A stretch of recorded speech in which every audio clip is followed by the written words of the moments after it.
కాకినాడ జిల్లా సామలకోట పట్టణం అంబటివారి తోటలో నివాసం ఉంటున్న సింగవరపు సత్యనారాయణ సామలకోట పోలీస్ స్టేషన్లో ఇచ్చిన ఫిర్యాదు మేరకు సామలకోట స్టేషన్లో నమోదు కాబడినటువంటి దొంగతనం కేసులో కాకినాడ జిల్లా ఎస్పీ బిందుమాధవ్ సూచనల మేరకు పెద్దాపురం డీఎస్పీ శ్రీహరిరాజు పర్యవేక్షణలో సామలకోట సిఐ ఏ కృష్ణ భగవాన్ మరియు క్రైమ్ సిఐ ఆర్ అంకబాబు తన సిబ్బందితో కలిసి దొంగతనానికి పాల్పడినటువంటి సామలకోట పట్టణం వీరరాఘవపురానికి చెందిన 35 సంవత్సరాల వయసు కలిగిన దేవంగుల కులానికి చెందిన బొడ్డు దుర్గాదేవి అనే మహిళను చాకచక్యంగా పట్టుకొని అరెస్ట్ చేయడం జరిగిందని శనివారం సాయంత్రం 6:40 సిఐ కృష్ణ భగవాన్ మీడియాకు ఒక ప్రకటనలో తెలియజేశారు.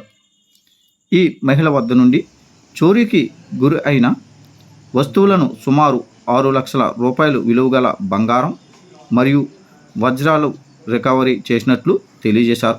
కాగా ఆమెను శనివారం ఉదయం కోర్టుకి తరలించడం జరిగిందని తెలియజేశారు.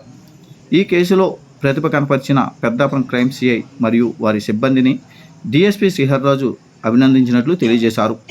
స్వాధీనం చేసుకున్నటువంటి బంగారం మరియు ఇతర వస్తువులు సుమారు 6 లక్షల రూపాయలు విలువగల బంగారం, చిన్న డైమండ్స్, ఒక స్మార్ట్ వాచ్గా తెలిపారు.